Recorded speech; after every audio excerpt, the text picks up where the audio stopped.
तर नमस्कार विद्यार्थी मित्रांनो, मी आज तुमच्यासाठी घेऊन आलेलो आहे जी.के जनरल नॉलेज प्रश्न. या जनरल नॉलेज प्रश्नांनी तुमचं जी.के पण फास्ट होईल आणि तुम्ही एकदम फास्ट लेवलच्या जी.केवरती जाशाल. म्हणजे तुम्हाला जनरल नॉलेजचे हे छोटे मोठे प्रश्न आहे यांच्यापेक्षाही हे खूप अवघड प्रश्न आहे, याची मी तुम्हाला उत्तरांसह घेऊन आलेलो आहे. तर विद्यार्थी मित्रांनो, तुम्हाला जर उत्तर माहीत असतील तर तुम्ही कमेंटमध्ये पण टाकू शकतात. तर विद्यार्थी मित्रांनो, मी तुम्हाला 5 सेकंदाचा टाईम देणार. जर तुम्हाला उत्तर माहीत असेल तर तुम्ही कमेंट बॉक्समध्ये लिहू शकता. तर आपण व्हिडिओ सुरू करणार आहोत. ते व्हिडिओ सुरू करण्यापूर्वी तुम्ही जर चॅनलवरती नवीन आले, चॅनलला सबस्क्राईब करून व्हिडिओला लाईक करून ठेवा. आणि असेच जे की जनरल नॉलेज प्रश्न हवे असतील तर बेल आयकॉनवरती क्लिक करून ऑल सिलेक्ट करा. तर विद्यार्थी मित्रांनो, पहिला प्रश्न आहे. 1. खानदेशाची कवयित्री म्हणून कोणास ओळखले जाते? तर तुमच्या पाठ्यपुस्तकांमध्ये खूप ठिकाणी तुम्ही वाचलेच असेल. तर खानदेशाची कवी म्हणून कोणास ओळखले जाते? तर कोणास ओळखले जाते हे तुम्हाला इथं 4 पर्याय दिलेले आहे. 4 पर्यायांपैकी तुम्हाला एक पर्याय सांगायचा आहे. मी तुम्हाला 5 सेकंदाचा टाईम देतो. तुम्ही कमेंट बॉक्समध्ये धाडदिनी उत्तर एक लिहून टाका.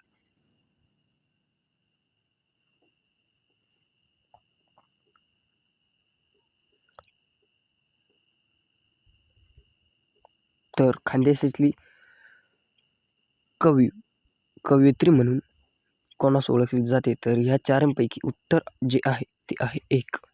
बहिणाबाई चौधरी यांना खानदेशातली कवी म्हणून ओळखले जाते. त्याच्यानंतर खाली 2 मध्ये तुम्हाला 2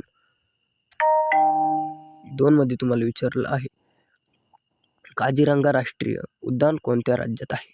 तर काझीरंगा उद्यान राष्ट्रीय हे कोणत्या राज्यात आहे? मी तुम्हाला 5 सेकंदाचा टाईम देतो. तुम्ही योग्य ते बरोबर उत्तर कमेंट बॉक्समध्ये लिहायचं. बघू तुमचे उत्तर किती बरोबर येतं आणि किती चुकीचे.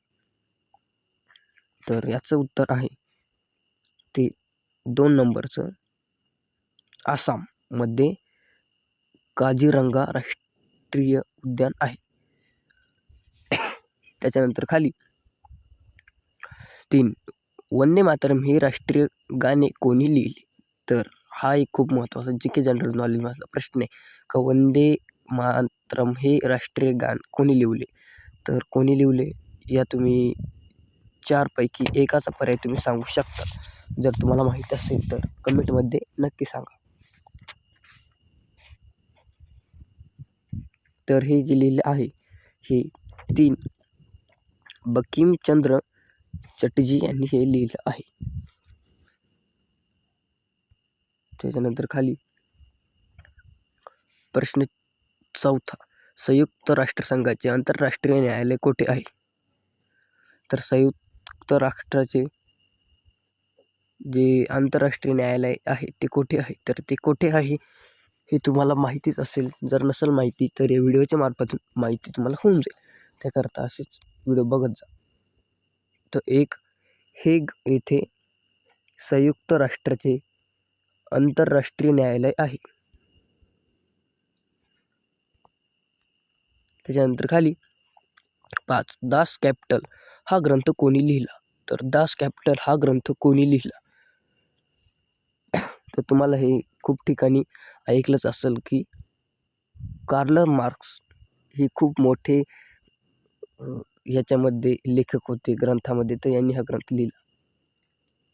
त्याच्यानंतर 6 मध्ये पहिले महायुद्ध केव्हा सुरू झाले?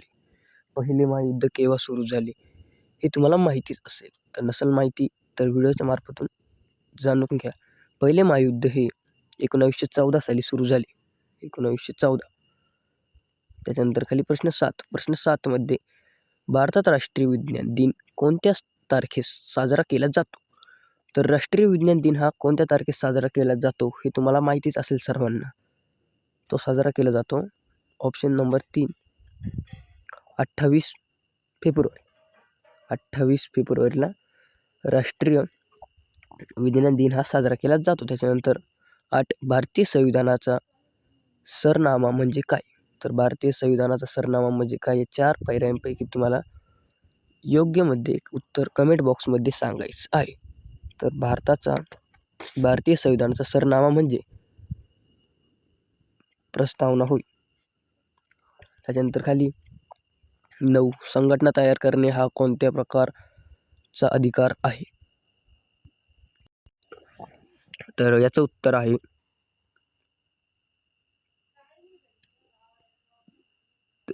याचं 9व्याचं उत्तर पहिलं आहे, स्वातंत्र्याचा अधिकार. तर संघटना तयार करणे हा स्वातंत्र्याचा अधिकार आहे. त्याच्यानंतर खाली 10. भारतामध्ये राष्ट्रपतीची निवडणूक कोणत्या प्रकारे केली जाते? तर भारतामध्ये राष्ट्रपतीची निवडणूक कोणत्या प्रकारे केली जाते तुम्हाला माहिती असेल तर 5 सेकंदामध्ये कमेंट बॉक्समध्ये जाऊन एकदा थापदेशी उत्तर लिहून टाका. तेवढंच मला पण मोटिवेशन होतं भाऊ पुढची व्हिडिओ बनवायला. लिहून टाकायला एकदा चुकीचं कवा लिहा. तर याचं उत्तर आहे पहिलं याचं उत्तर आहे 2 मिनिट. याचं उत्तर आहे पहिलं अप्रत्यक्ष निवडणूक पद्धतीने. तर भारतामध्ये राष्ट्रपतीची निवडणूक ही अप्रत्यक्ष निवडणूक पद्धतीने होते. त्याच्यानंतर खाली 11. नकाशात पर्वतीय प्रदेश पदरविण्यासाठी कोणत्या रंग वापरतात? तर कोणता रंग वापरतात हे तुम्हाला माहिती असेल नसेल माहिती तर मी तुम्हाला सांगतो. हा प्रश्न काही कोणाला माहिती नसेल मला तर माहिती, मी तुम्हाला त्याकरता याचं उत्तर सांगून देतो. काय कमेंटमध्ये लिहायची या उत्तराची गरज नाही. तर याचं उत्तर आहे तपकिरी. 2 तपकिरी. त्याच्यानंतर खाली 12मध्ये इथे तुम्ही बघू शकता 12 महाराष्ट्रातील प्रमुख हातमाग वस्त्रोद्योग केंद्र कोणते? तर हातमाग वस्त्रोद्योग महाराष्ट्रातील कोणते प्रमुख आहे?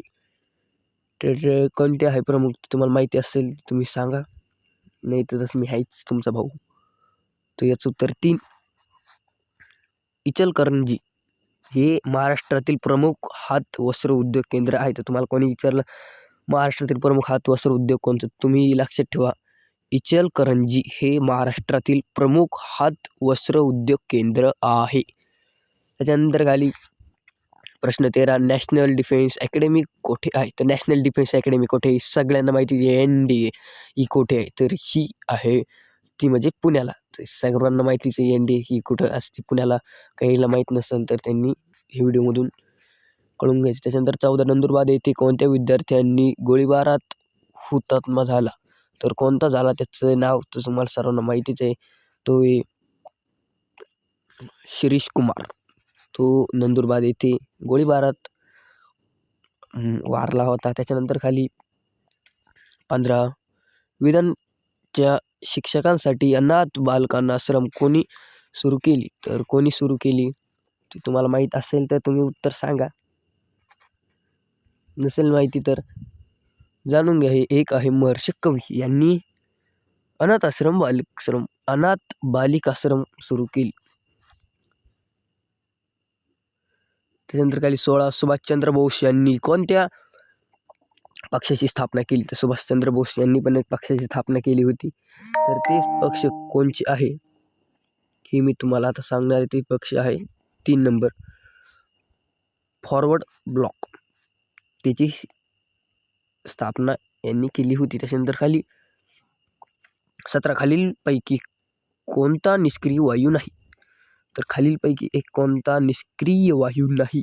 तर याचं उत्तर आहे 2 लिथियम. त्याच्यानंतर खाली प्रश्न 18 मध्ये सक्षम रोग कॅन्सर.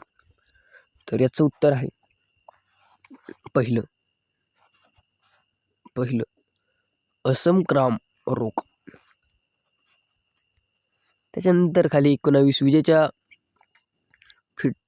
फिरणाऱ्या पंखा बंद केल्यानंतर ही पूर्ण थांबण्यापूर्वी काही वेळ फिरत राहतो त्यास काय म्हणतात? तर त्यास काय म्हणतात हे तुम्हाला माहिती असेल तर कमेंटमध्ये एकदा नक्कीच सांगा.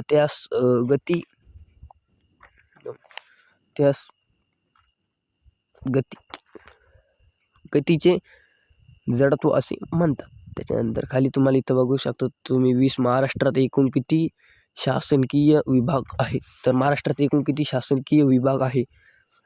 तुमच्यासाठी खूप इम्पॉर्टंट प्रश्न आहे. तुम्ही बघू शकता एक पण प्रश्न असा नाही की बोर होते तुम्हाला. प्रश्न एकदम इम्पॉर्टंट काढलेले आहे जे तुम्ही कधी वाचले नसेल ते प्रश्न आहे. तर याचं उत्तर आहे पहिलं 1-6. तुम्हाला काहीतरी नवीन शिकायला भेटतंय तर या सबस्क्राईब करा ना. 21. महाराष्ट्रातील पेंच राष्ट्रीय उद्यान खालीलपैकी कोठे आहे? तर कोठे आहे महाराष्ट्रातील पेंच राष्ट्रीय उद्यान? तर ते आहे 1. नागपूर येथे. नागपूर येथे आहे. त्याच्यानंतर खाली 22. राधानगरी धरण कोणत्या नदीवर बांधण्यात आले आहे? तर राधानगरी धरण कोणत्या नदीवर बांधण्यात आले आहे? तुम्हाला माहितीच असेल राधानगरी धरण कोणत्या नदीवर बांधण्यात आले आहे. तर नसेल माहिती तर हे बांधण्यात आले आहे 3. भोगावती येथे. त्यानंतर खाली 23. ग्रामगीता हा काव्यसंग्रह कोणी रचला आहे? तर ग्रामगीता हा संग्रह कोणी रचला आहे? जर तुम्हाला माहीत असेल तर 5 सेकंदाच्या आत उत्तर कमेंट बॉक्समध्ये लिहा. बघू कोणाचं उत्तर किती बरोबर येते, कोणाचं GK जनरल नॉलेज किती फास्ट आहे. आणि ह्या व्हिडिओच्या मार्फत तर खूपच जणांचं GK जनरल नॉलेज फास्ट होणार मला 100% गॅरंटी, कारण व्हिडिओ एकदम इम्पॉर्टंट आहे. अशी काही पण भंगरी व्हिडिओ नाही. तर याचं उत्तर आहे 1. संत तुकडोजी महाराज यांनी रचला आहे. त्याच्यानंतर खाली 24. नगर परिषदाच्या नगराध्यक्ष म्हणतात तर महानगरपालिकेच्या अध्यक्षांना काय म्हणतात? तर नगरपालिकेच्या अध्यक्षांना जर नगराध्यक्ष असे म्हणतात तर महानगरपालिकेच्या अध्यक्षांना काय म्हणतात? हे खूप इम्पॉर्टंट आहे. 24 शेवटून दुसरा याचं तरी उत्तर कमेंटमध्ये लिहू. आता तरी एक पण नसेल लिहिलं तुम्ही कमेंटमध्ये, मला माहिती आहे यार. कमेंट करते, लाईक करते नाही, शेअर करते नाही, सबस्क्राईब पण करत नाही यार. शेवटून हे दोन्हीचं ते उत्तर तुम्ही कमेंट बॉक्समध्ये लिहा. बघू तुम्हाला काय येते.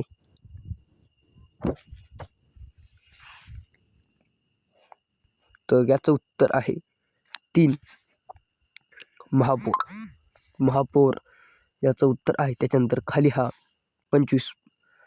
भावार्थ दीपिका हा ग्रंथ कोणी लिहिला? तर भावार्थ दीपिका हा ग्रंथ कोणी लिहिला? तर त्याच्यामध्ये तुम्हाला पर्याय 1 संत रामदास, 2 संत तुकाराम, 3 संत जनाबाई, 4 संत नामदेव. तर तुम्ही याचं उत्तर कमेंट बॉक्समध्ये सांगायचे. मला माहिती पण मी तुम्हाला सांगणार नाही. हे 4 पर्यायापैकी एकच उत्तर आहे. प्रश्न 25. भावार्थ दीपिका हा ग्रंथ कोणी लिहिला? तर बघू किती जणांचं उत्तर बरोबर येतं, किती जणांचं GK फास्ट आहे. तर असेच GK जनरल नॉलेजचे व्हिडिओ बघण्यासाठी मास्टर तन मशीन दे सबस्क्राईब करा, बेल आयकॉनवरती क्लिक करा, व्हिडिओला लाईक करा, तुमच्या मित्रांना पण पाठवा, त्याला पण थोडं GKचं नॉलेज येऊ द्या यार.